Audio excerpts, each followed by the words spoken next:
Coach, 0-2 is not the greatest start, but what have been the positives of a start? What can you take away from a start like this in the AC or in the A? Well, we got 2 road games out of the way. That's the first thing.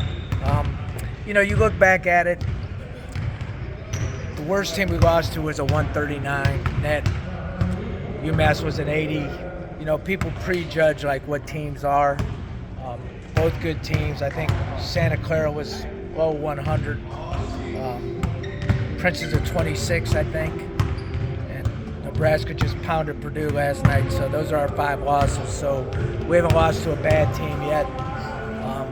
We didn't play particularly well, I didn't think, at UMass, although we played to the 11-minute mark decent, and then we just died on the vine. So that score was a little misleading. We've just had these spurts where we just haven't played very good, and we haven't been as cohesive and as connected as we would have liked. And I think part of it is just not knowing who's going to play. I think that's half of it. Has it been difficult for you to make up starting lineups because you have so much pretty good depth? Yeah, it's been hard because we've had guys that haven't really separated.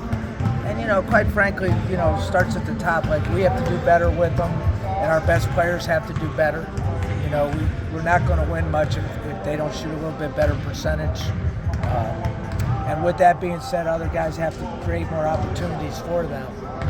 So it's been kind of a conglomeration of things. I think we had 2 games where we didn't play very good in the last 4 or 5 minutes.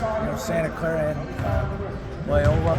We got enough stops at Loyola, but we didn't get enough offensive plays. And, a lot of games are going to come down to the last 4 minutes. You have to be able to make plays. So, I think, we're still kind of in search and discover mode because we got a couple guys back. Duquesne is back. He's cleared, but he's not really completely healthy. And what I mean by that is laterally and movement-wise. So we had to see what he could do. I still think he's a couple weeks from really being able to move and do the things he's capable of. And then we didn't have Trey Williams, so he's about the only guy we haven't really given a good opportunity to this point.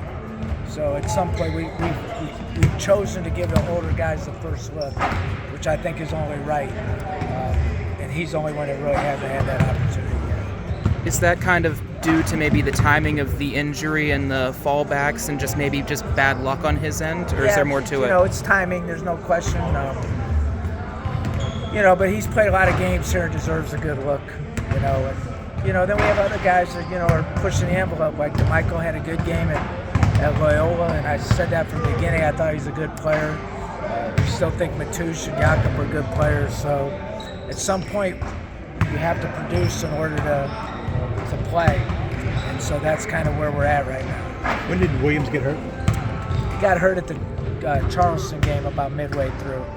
What's his injury? Do you have a dislocated thumb or a broken thumb or something? Is he 100% now, or is he? He's 100%. Coach, you mentioned the big issues are connectivity and the closing out of the game the last 4 or 5 minutes. Do you think if one gets better, the other gets better?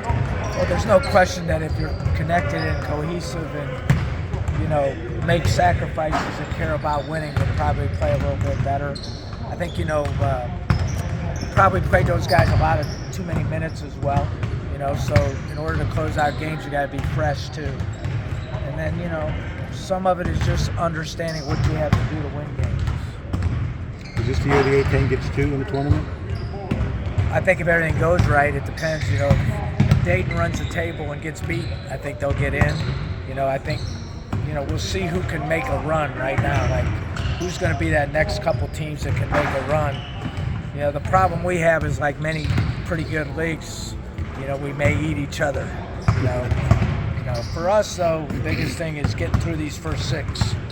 We got 6 hard games to open the season, arguably against the best teams in the league. So we got to survive and advance and get ready to win some games. But you think you got the potential to make a run? Yeah, I think we'll get better. I do. I think we potentially can play with almost every team in this league on any given night. So we just have to become more consistent. Like, you're not going to shoot the numbers we did in the conference games and win many conference games. We've shot a very low percentage.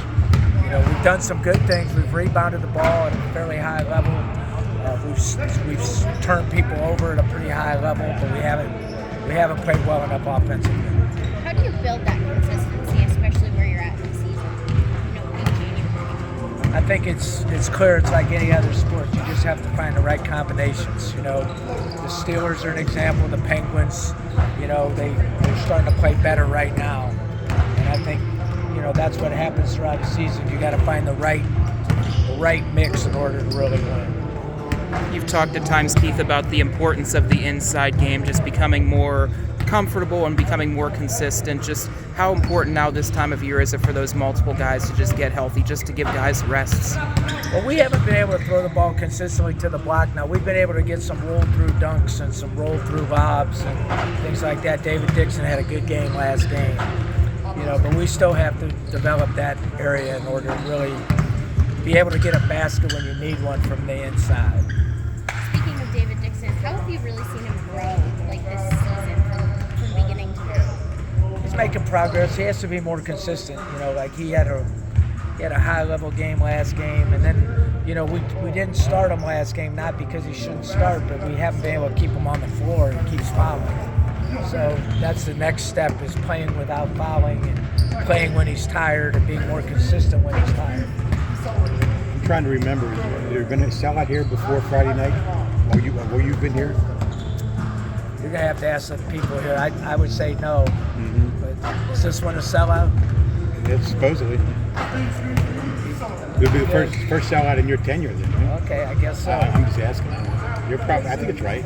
I only control what I can control. I should call Dave. Dave would know. This time of year, Keith, when you have this much time between games, is it a more focus on a schematic or is it a more focus on those EGBs? We worked on our psyche on.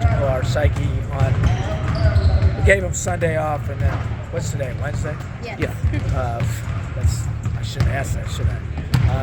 And then Monday we had the sports psychologist in, so we worked on the cohesiveness and the connectiveness and the sacrifice piece, and then we practiced yesterday. So, it's a combination of things. You're not going to win unless you play well as a team. What does a sports psychologist talk to these guys about?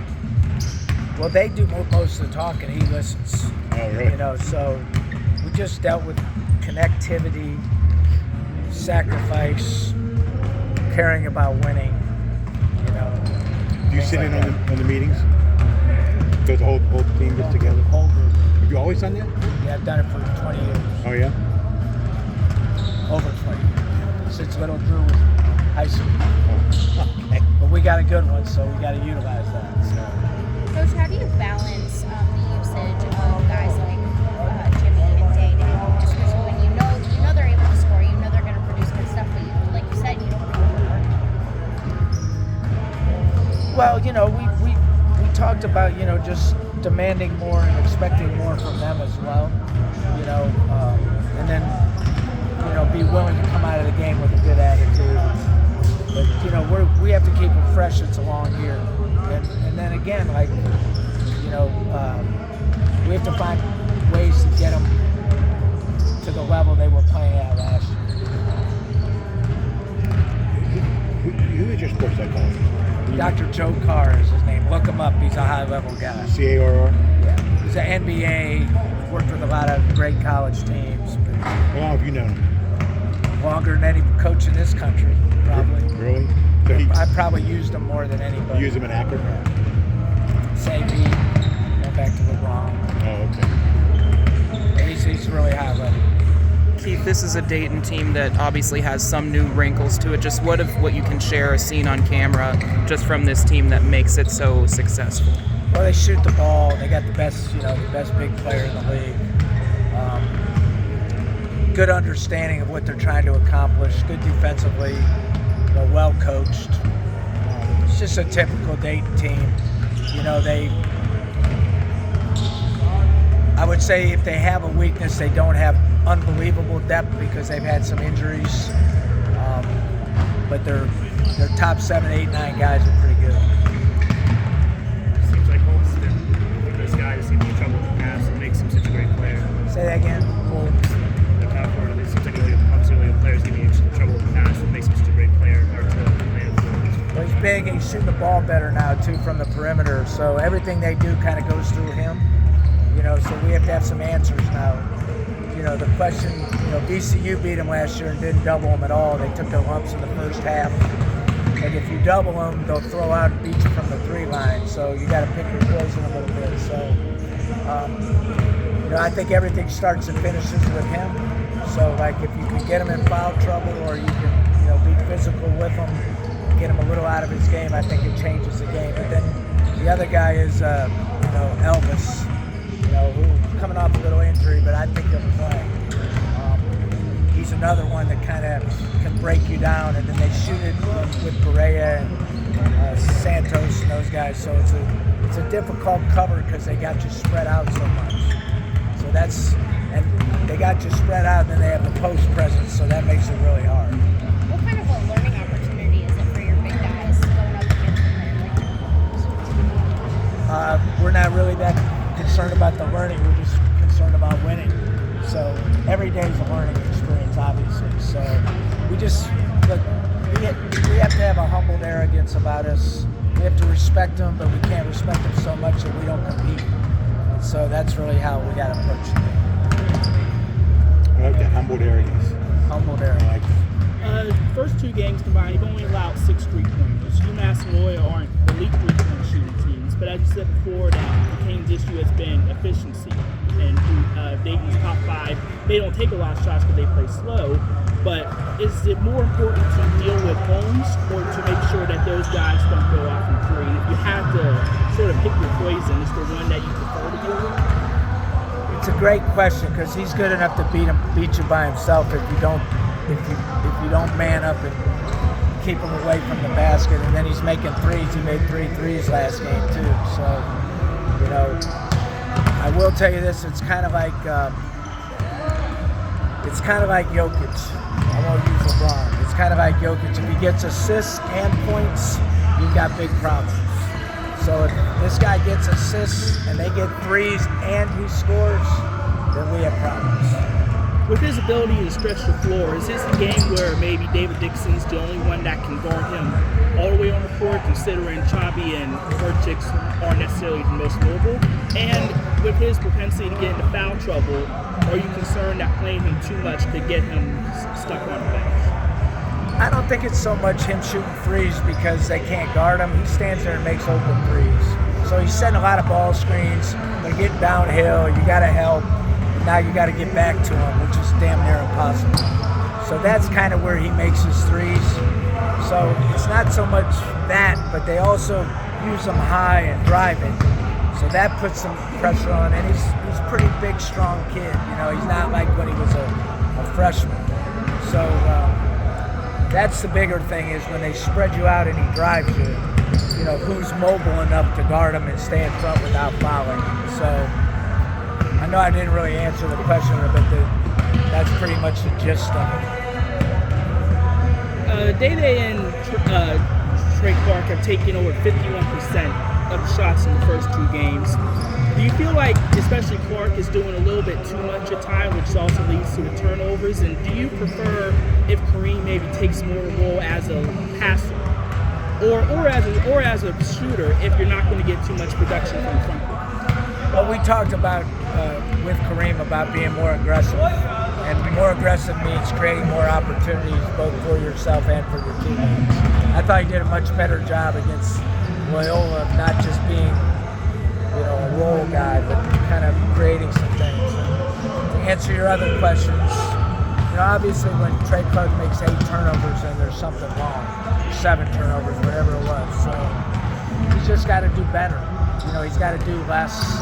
And if you're making that many, you got to do less. It's not that complicated, right? And he made 3 of them late, which might have been tiredness, fatigue, concentration.